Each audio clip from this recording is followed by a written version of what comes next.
Hey, what's up people? Welcome to Encoder YouTube channel.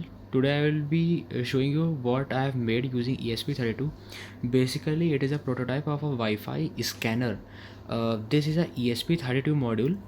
It is having built-in Wi-Fi and Bluetooth, and I have connected it via OLED display. I have connected all the pins ground, VCC, SCK, SDA, REs, SDC and CS to my ESP32 pins. I have connected my ESP32 via micro USB to USB, as you can see to my laptop, and basically using this you can scan all the Wi-Fi in your surrounding within 100 meters of range. I have even programmed the EN, as you can see. One second, I need to zoom it a little bit. Then let's focus. I have basically programmed the EN and boot button. This is a boot and this is EN button, in order to refresh the display.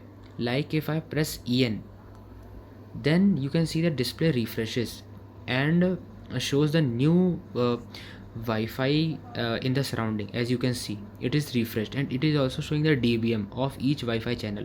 So if you want to make such awesome IoT content, then please subscribe to my channel and we will be doing very good IoT projects.